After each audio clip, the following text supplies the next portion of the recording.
All right.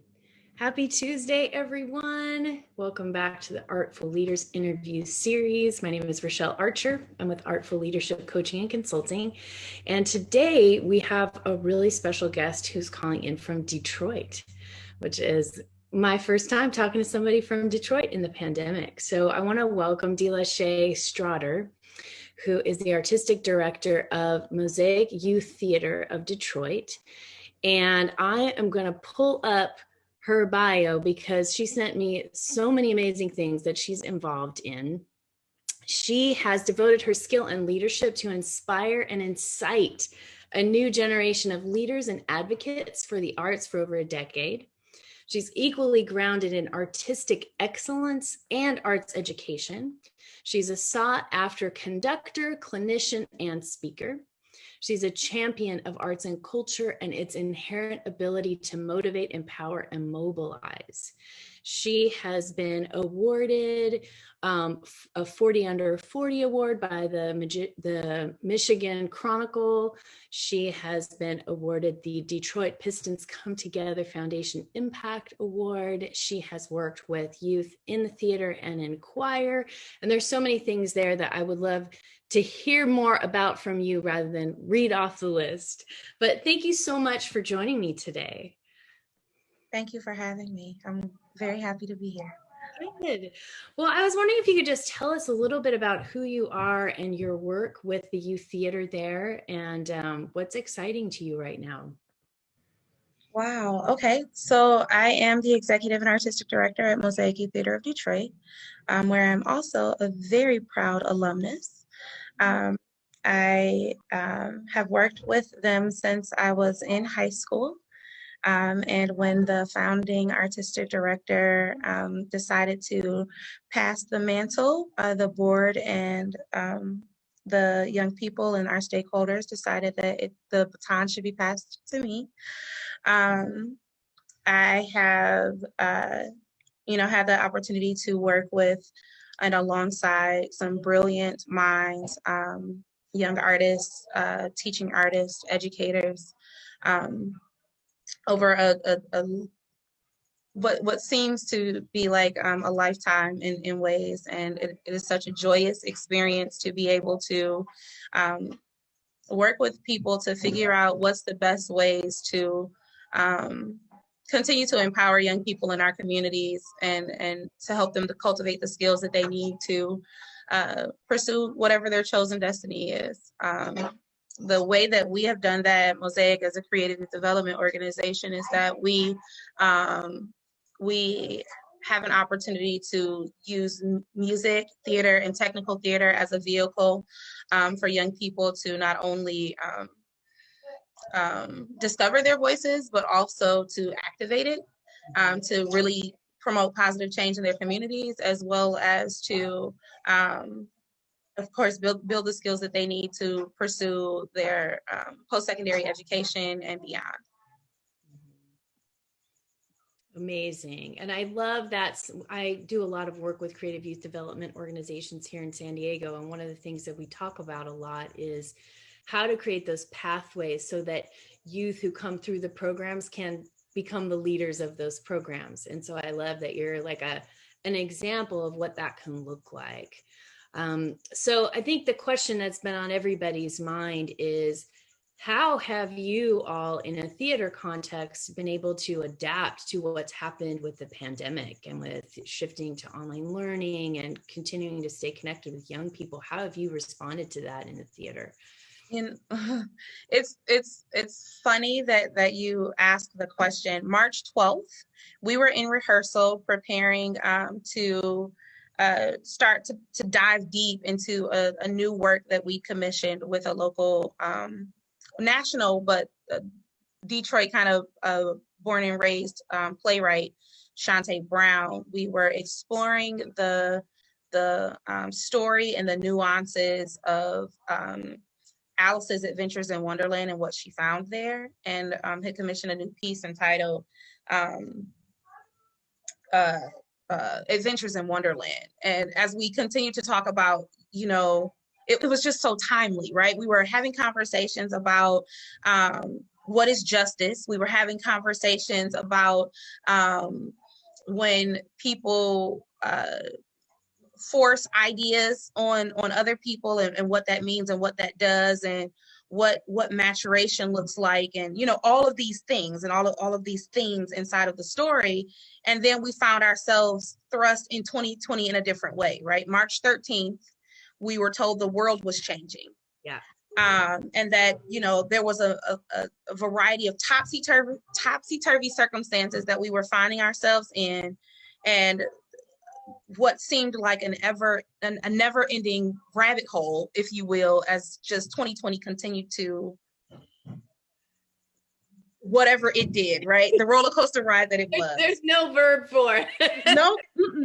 So we talk with the young artists about basically everything that we do at the organization, and so it wasn't abnormal for us to say, what do you all want to do? Yeah. How can we support you at this time? Do you want to keep making art at this time? How do you want us to respond? Yeah. Do you want us to respond? Mm-hmm. And they, unanimously said, yeah, we want to keep making art. We want to keep meeting. And if, that means that we have to do it online in order to keep everybody safe, then that's what we'll do. But it's too important to let go of. And so, if I'm being completely transparent, we've tried a lot of things, and some things worked really well, and some things we learned from, so that worked well too, right? And we continue to offer virtual programming in this time, and are continuing to explore what it might look like to do some things face-to-face, but perhaps outdoors when the weather breaks, because right now, we just got 10 inches of snow last night. So, we have to figure that out. We don't have that sunny San Diego weather that you all are experiencing right now. So yeah, we continue to work alongside the young artists to create new work, and to also explore those works that are tried and true as we sharpen our toolkit to figure out how to best use the magic of storytelling, theater, film, vocal music, composition to pierce the hearts of folks and get them to think about how to be better community members. How we can better come together to help one another out and advance the love and the work. Yeah. I've been in this conference this week that's the Attachment and Trauma Network, and they put on this conference every year that's creating trauma-sensitive schools, and it applies to anybody working with young people. And we were listening to a keynote by Dr. Bessel van der Kolk yesterday, who's one of the top trauma experts. And as he was talking about what his top recommendations are for healing trauma, art and theater and improv and singing were in his top of his list. And I'm just wondering if you could share a little bit about your thoughts about that, having worked with youth in that theater and music and singing setting for so long, and youth empowerment and all of that. What are your thoughts about that, or your experiences with that? So I'm familiar with trauma-informed practice, and I lean into more healing-centered practice, so that we don't have to stay in those spaces that could re-traumatize folks. Right. And really what we have found is that giving young people, or co-creating with young people, spaces where they are fully accepted for all of who they are, and creating brave space that they can share unapologetically, as well as to create the way forward, has been a powerful experience, and continues to be a powerful experience. We know that there is something about the arts that allows people to see themselves while being disarmed, right? Because it's not you that any particular story is talking about, but you can see yourself in it. And that somehow allows you to think about things differently, because it frames it just in a different way that allows you to see things from a variety of different perspectives, and move conversation forward. And I think that is so critical, as we look to create change, right? In order to create change, we got to talk about it. Yeah. And the arts gives you a place and a platform to have just real meaningful discussion, where sometimes that doesn't exist. Yeah. Yeah. And that's one of the things that I have loved so much about working in the arts is it's this safe container for all these different experiences that we can put so much in there and explore it in a way that feels safe, that isn't harmful, and where we can also, like you said, kind of have a little distance from it, where it's not necessarily about me, but I can explore all the things that have happened to me or my feelings about that, and how that impacts our relationships and all those things. It really is so powerful. So, in your bio, you talked about the arts and the arts' power to really mobilize people. And I'm really curious what that has looked like for you all at the theater. Yeah, so in our almost 30-year history, we've done a lot of work around creating work that centers the narratives of young people in our communities. And there are some really powerful stories that, evolved from right here, in the city of Detroit and surrounding area. One of the pieces that we did a few years ago spoke about a group of young people that attended a high school here in the city of Detroit. And they decided that they were not pleased with the level of education that they were receiving. And so they decided to walk out. But it wasn't just a walk out. They walked out, partnered with some professors at Wayne State University, and created a freedom school.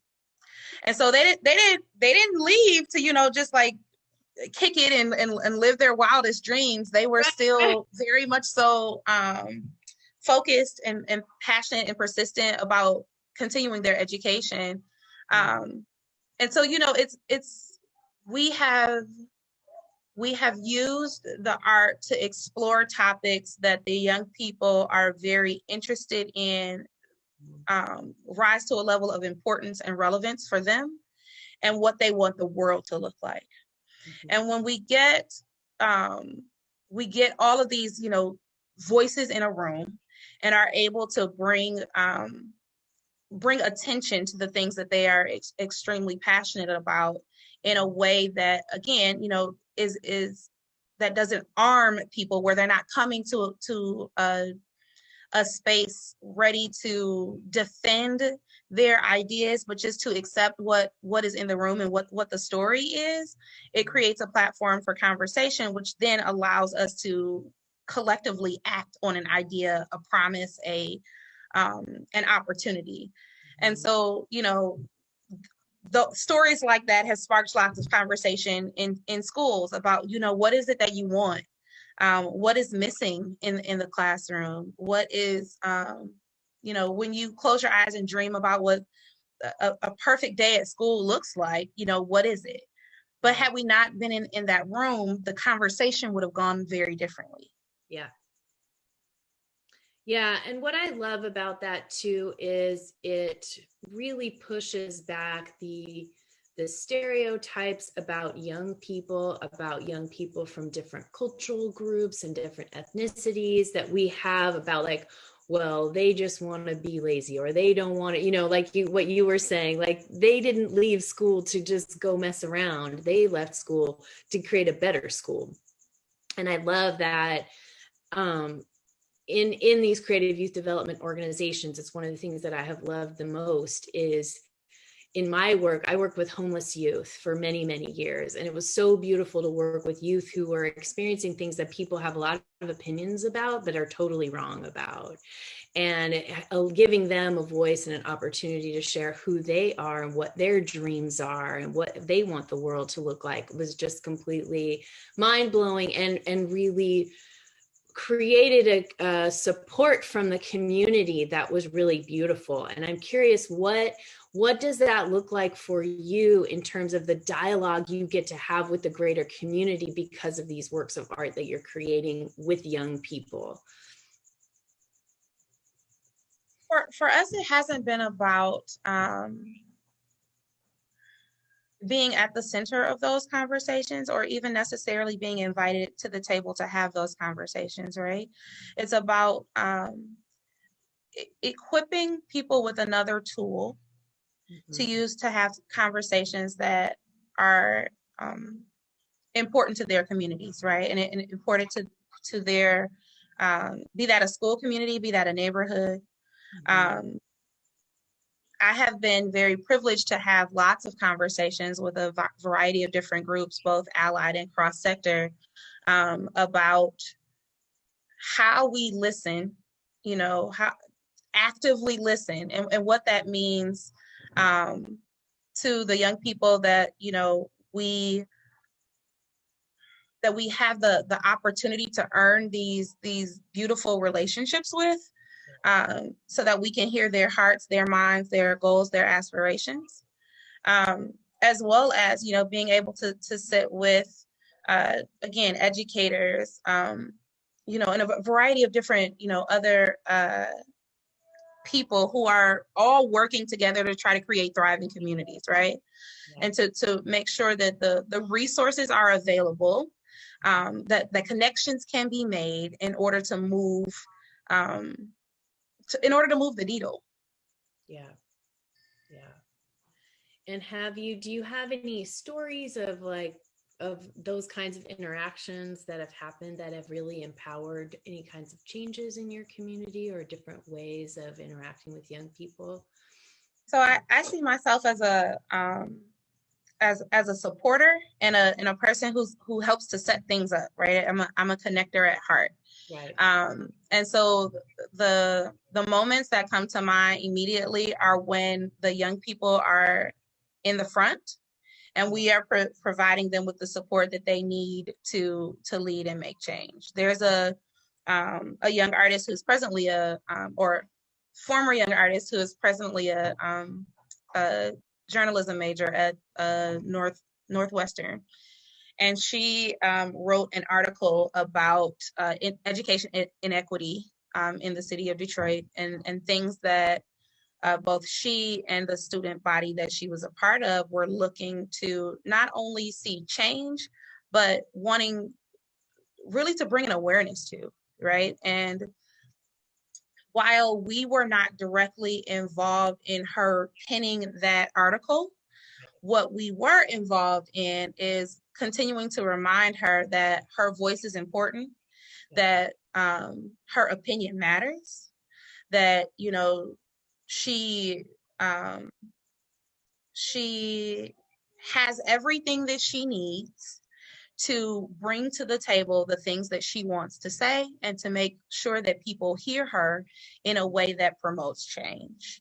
Mm-hmm. And her article went viral.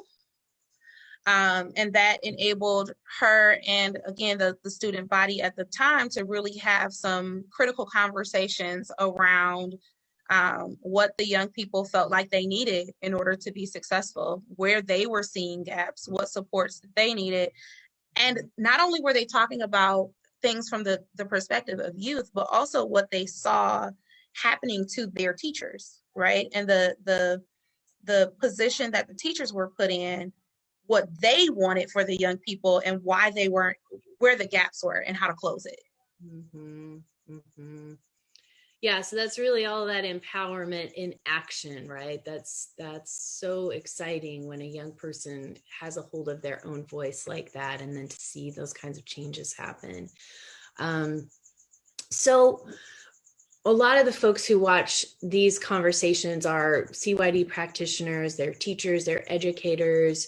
And it sounds like you have some practices when it comes to like that brave space you were talking about and listening to young people.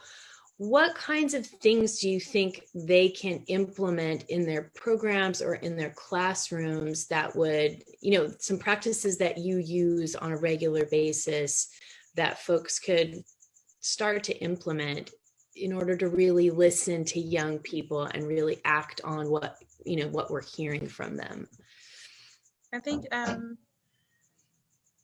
one critical area to building any types of authentic relationship is transparency.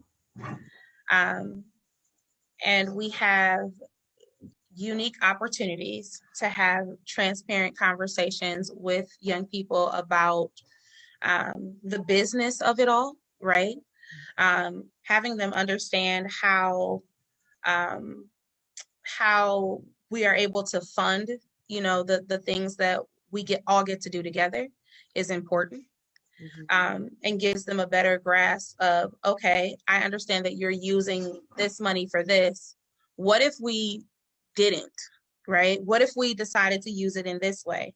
Because I think it's important for them to know that sometimes in order for us to do this, that means we can't do this. Right. And also, they bring to the table a variety of different ideas about, well, maybe that's not the only way, right?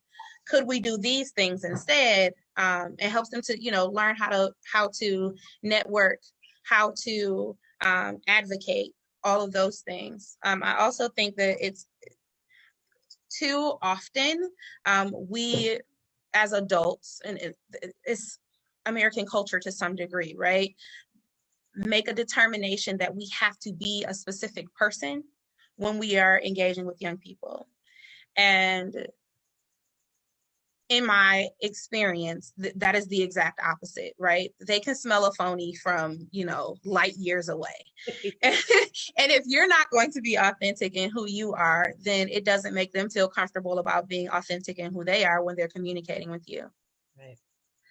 And then I would also say, we as an adults were raised in a time where that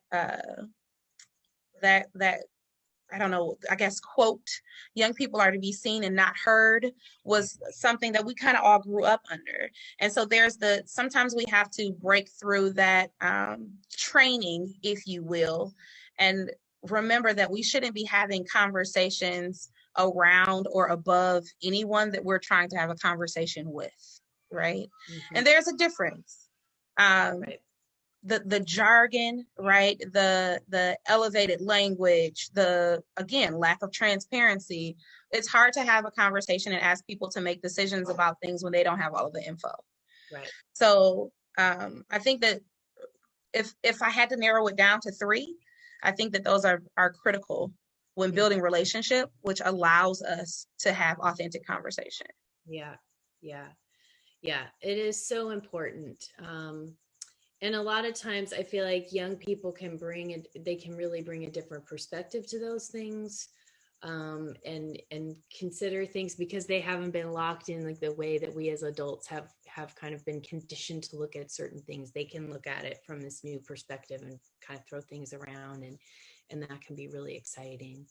As we were kind of warming up for our talk today, you were sharing a little bit about a vision that you have for how we move forward through this pandemic, and your concerns about people wanting to rush to kind of go back to quote unquote normal or things like that. And I think you have some really great things to say about that. What are your thoughts about that?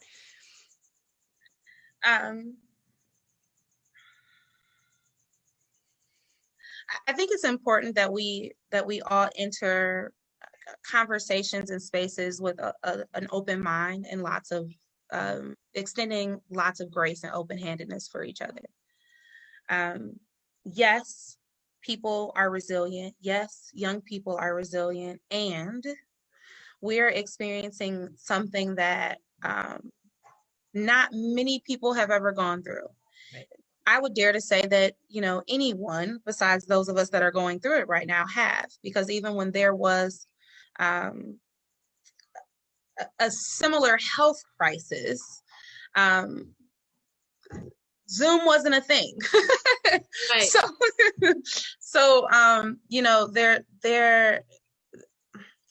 the thought process behind this as a new normal, or the thought process behind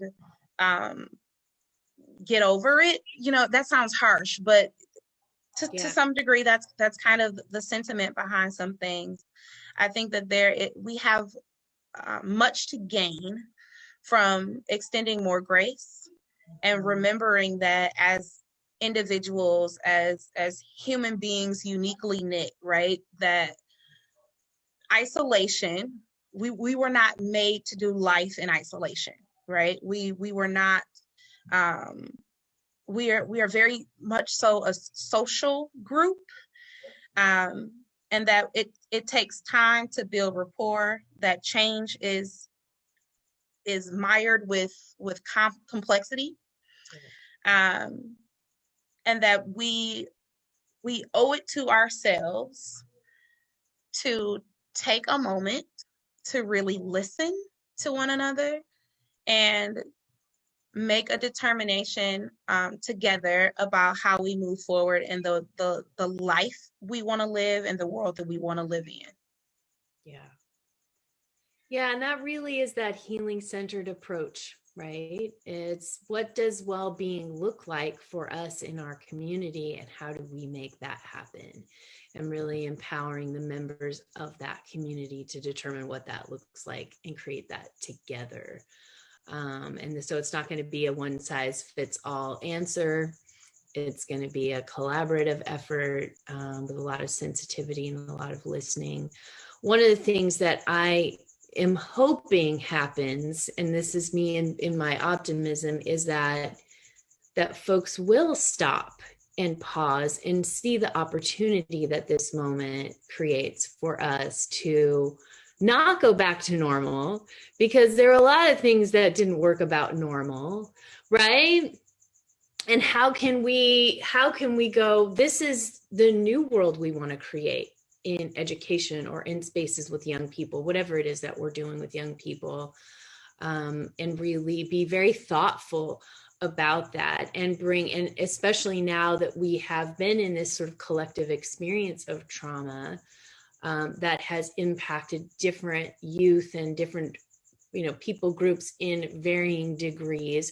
How do we approach this from a healing approach and really reintegrate back into whatever things look like when we come together from that point of view, right? Because I feel like so many people are just ready, we're just going to jump back in and do what we were doing, and not considering what this whole year has, the impact that it's had on everyone, and continues to have. Exactly. Right? Exactly. I also think that we miss an opportunity when we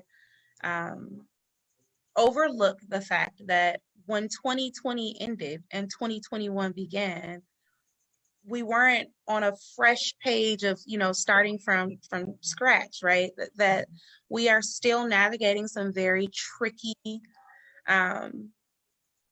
obstacles and opportunities in the universe, and that,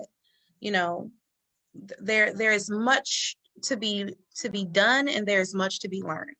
Mm-hmm. Yeah, absolutely. So knowing all of that, you as a leader, what have you done to take care of yourself and the leaders that you're, collaborating with in your space? What does that look like for you? So I will be completely honest and tell you that I myself am not great at that. What I try to do is to make sure that I am taking moments to create, because that is my happy place. Mm-hmm.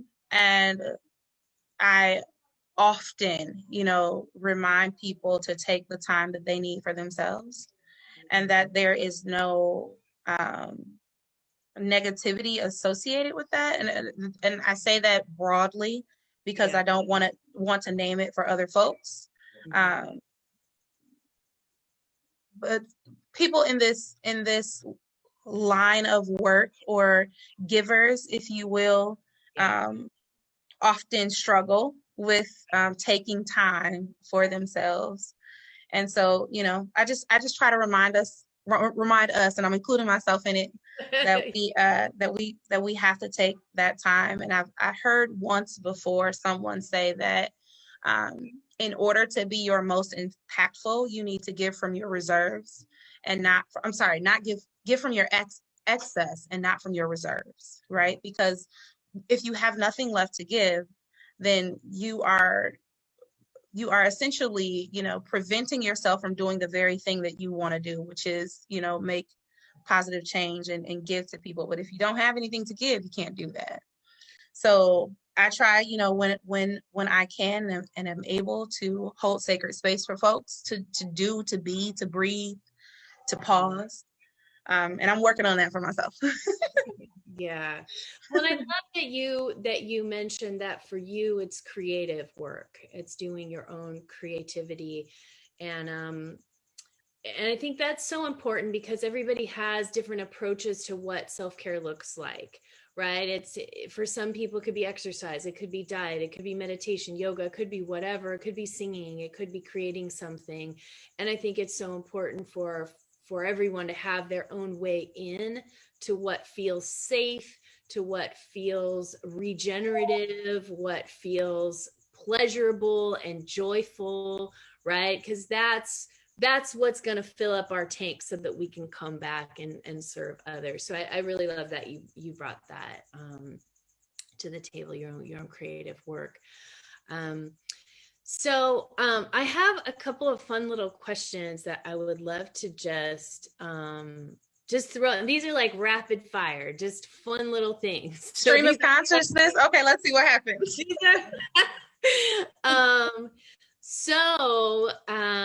What is your favorite sort of like creative pick me up or go to activity when you want to like fill yourself back up? Writing music. Ooh. Who is a current thought leader, author, speaker who inspires you? Stanford Thompson. Okay. What is something that you wish all educators or youth leaders knew? That the small voice inside their head is something that they should not shy away from. Who else in this field that you admire would you like to shout out today? Ooh, so many folks. The beautiful, amazing, brilliant folks over at SACY San Antonio, and Destiny Arts, and Inside Out Detroit, and Living Arts Detroit, and Play on Philly, and I get to do stuff. Hyde Square Task Force, and all of the amazing creative development professionals who are partnering with the Lewis Prize for Music. I am excited about continuing to change the world with you all. Woo! You're gonna have to send me contacts for all these people because I want to just keep the conversation going. I love meeting leaders like this. As we wrap up our conversation, is there anything else that a little gem or a little, finishing statement that you want to leave with us as we wrap up our conversation today? Creativity and beauty is something we should continue to lean into and pour into the world. We certainly need much more of it right now. Yes, and raise your hand if it is the thing that has sustained you through this insane year. Yes. Awesome. Well, thank you so much for sharing your experience and your wisdom with us and your thoughts about how we can really use the arts and all of these efforts to really empower young people and listen deeply to them so that we can respond to their needs in the best way possible. Thank you so much for having me. I'm grateful. You're welcome. And I hope to get to meet you sometime in person when we get to be at conferences and things again. It'd be wonderful to see you. Come and create with us. Yes, I would love to. Have a wonderful day and we'll keep in touch. Bye.